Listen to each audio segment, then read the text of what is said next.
One of the saddest things about my Mormon wedding was the fact that almost nobody in my family was able to be there. To go inside the Mormon temple, you have to be Mormon. You have to be worthy and be able to pass the Mormon temple recommended questions. Things like, do you attend your weekly church meetings? Do you believe in Joseph Smith and the Book of Mormon, etc.? You also have to be a full tithe payer. That means that 10% of your gross income goes to the church. Growing up Mormon, I understood that you had to be all of these things to go inside the temple. But somehow I thought in my head that maybe they made an exception for just wedding.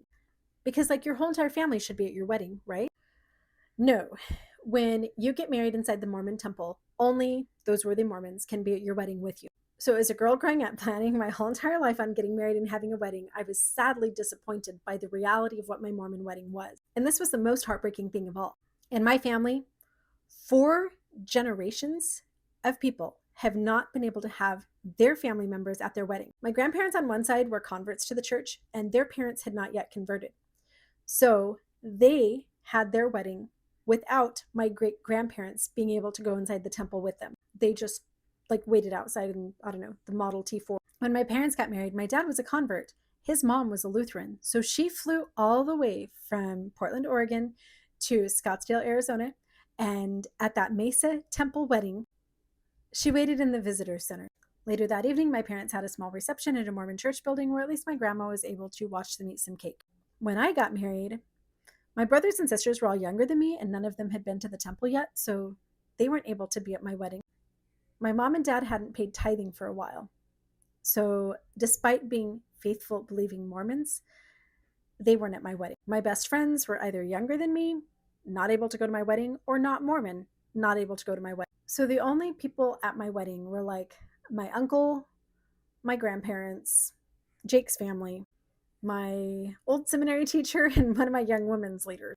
When my wedding was over, I walked outside of the temple, and my parents were sitting on this little bench outside the front door. Then my oldest son got married right after I left the Mormon church.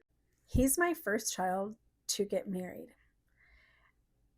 Me and Kevin drove all the way from Tucson, Arizona to Provo, Utah.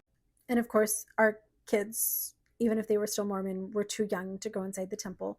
So we all just kind of hung out outside the temple, sitting by a fountain, eating a granola bar, looking at our iPhones. When my son and his wife finally came out of the temple after the wedding, I met my daughter-in-law's father for the very first time.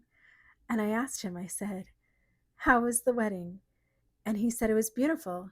You should have been there. Too bad you chose to leave the church. You really missed out, didn't you?" I have never spoken to him again. Never will. And who knows if it even stops here. My son and daughter-in-law are still LDS. They could have children, and I could have grandkids whose weddings I'm not allowed to go to. People tell me all the time, they're like, Mormons just seem like so family friendly. Like their whole entire religion is families are forever, and that is bullshit.